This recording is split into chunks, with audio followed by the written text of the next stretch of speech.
Sifat-sifat bunyi. 1. Definisi bunyi. Bunyi merupakan hasil dari getaran suatu benda yang merambat dalam bentuk gelombang. Oleh karena itu, bunyi sering disebut sebagai gelombang bunyi. Bunyi dihasilkan oleh benda-benda yang bergetar. 2. Sumber-sumber bunyi. Setiap benda yang bergetar pasti akan menghasilkan bunyi. Benda-benda itu dinamakan sumber bunyi. Sumber bunyi adalah benda-benda yang dapat menghasilkan bunyi. 3. Jenis-jenis bunyi. Bunyi mempunyai jenis yang berbeda-beda. Hal ini bergantung dari frekuensinya. Frekuensi adalah banyaknya getaran yang terjadi setiap 1 detik. Satuan frekuensi adalah hertz. Berdasarkan frekuensinya, bunyi dibedakan menjadi 3 jenis, yaitu A. Bunyi infrasonik adalah bunyi yang mempunyai frekuensi sangat rendah, yaitu kurang dari 20 Hz. Bunyi infrasonik ini dapat didengar oleh kelelawar, anjing, jangkrik, dan kuda. B.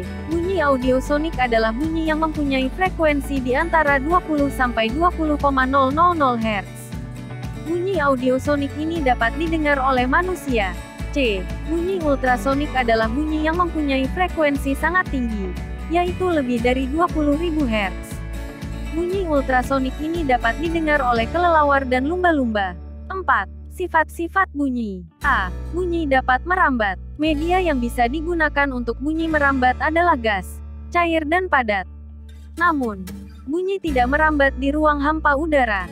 Jadi, di luar angkasa yang hampa udara, kita tidak bisa mendengar bunyi apapun. 1. Bunyi merambat melalui gas atau udara. 2. Bunyi merambat melalui benda cair. 3. Bunyi merambat melalui benda padat. B. Bunyi dapat dipantulkan.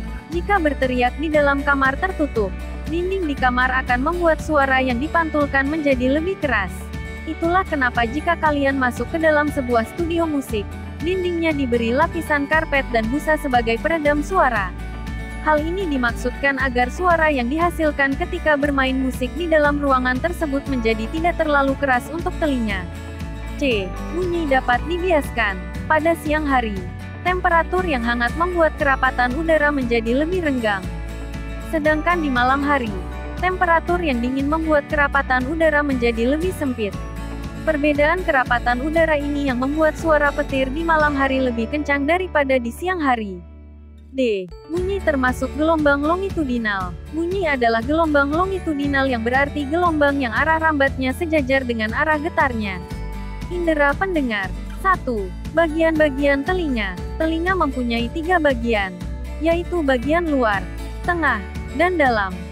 A. Telinga bagian luar terdiri dari 1. Daun telinga, yang berfungsi untuk menangkap gelombang suara. 2. Lubang telinga, fungsinya sebagai jalan masuk bunyi ke dalam telinga.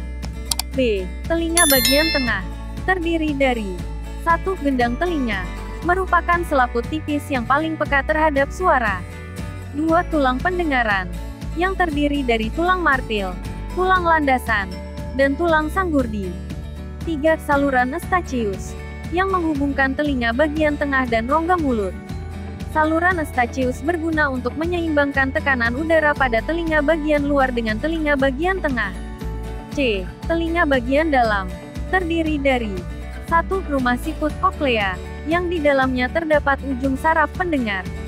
2. Tingkap jorong. 3. Tingkap bundar. 4. 3 saluran setengah lingkaran. Pada pangkal 3 saluran setengah lingkaran terdapat sakulus dan utriculus untuk mengetahui gerak badan yang berfungsi sebagai alat keseimbangan. 2. Cara kerja telinga. Udara melewati lubang telinga menuju ke gendang telinga. Kemudian gelombang suara akan menggetarkan telinga tengah dan telinga dalam. Getaran gendang telinga ditangkap oleh tulang-tulang pendengaran dan disalurkan sampai mengenai tingkap jorong dan koklea. Akibat getaran tersebut maka cairan limfa dalam koklea ikut bergetar. Getaran dalam koklea ditangkap ujung saraf pendengar dan disampaikan ke otak. Kemudian otak memberitahu kita apa yang terdengar. 3. Gangguan dan penyakit pada telinga. Telinga dapat mengalami gangguan dan penyakit, meliputi A. Tuli, yaitu berkurangnya kemampuan mendengar. Tuli bisa disebabkan karena 1. Gendang telinga pecah. 2. Lubang telinga tersumbat. 3. Rusaknya saraf pendengaran. 4. Pengapuran tulang pendengaran. B. Otitis media, yaitu infeksi pada telinga bagian tengah yang disebabkan oleh kuman. Di dalam rongga telinga bagian tengah terdapat nanah. C. Otosklerosis, yaitu tumbuhnya tulang pendengaran yang berlebihan sehingga penghantaran suara terganggu. 3. Cara merawat telinga. Perawatan dilakukan dengan cara A. Tidak mendengarkan suara terlalu keras. B. Membersihkan telinga secara teratur dengan benda yang halus supaya tidak melukai telinga, misalnya dengan cotton bud. C. Jika ada gangguan pendengaran segera ke dokter THT. D. Jangan masukkan benda ke dalam telinga, misalnya beras, air, kacang hijau. Telinga yang baik dan sehat adalah telinga yang tidak lembab, tidak berbau, dan tidak kotor. Pemantulan dan penyerapan bunyi. 1. Timbulnya bunyi. Semua benda yang dapat menghasilkan bunyi disebut sumber bunyi. Getaran bunyi merambat ke segala arah sebagai gelombang. Makin jauh sumber bunyi, bunyi terdengar makin lemah. Bunyi kuat ditimbulkan oleh getaran yang kuat, sedangkan bunyi lemah oleh getaran yang lemah. 2. Perambatan bunyi. Bunyi dapat merambat dari sumber bunyi di tempat lain melalui media. Di luar angkasa tidak ada udara atau disebut hampa udara. Pada ruang hampa udara, bunyi tidak dapat terdengar. Media perambatan bunyi adalah benda padat, cair, dan gas. 3. Pemantulan dan penyerapan bunyi. Bunyi akan dipantulkan bila mengenai benda yang permukaannya keras. Sebaliknya, bunyi akan diserap jika mengenai benda yang permukaannya lunak. Benda yang permukaannya lunak dapat dijadikan sebagai peredam suara, misalnya kapas, karpet, wool, kertas, spons, busa, kain, dan karet. Peredam bunyi biasanya digunakan pada gedung bioskop, studio rekaman, dan gedung pertemuan agar pantulan bunyi yang dihasilkan tidak mengganggu bunyi aslinya. 4. Resonansi bunyi. Resonansi adalah peristiwa ikut bergetarnya suatu benda karena ada benda lain yang bergetar. Frekuensi benda yang bergetar bernilai sama dengan frekuensi benda yang dipengaruhinya.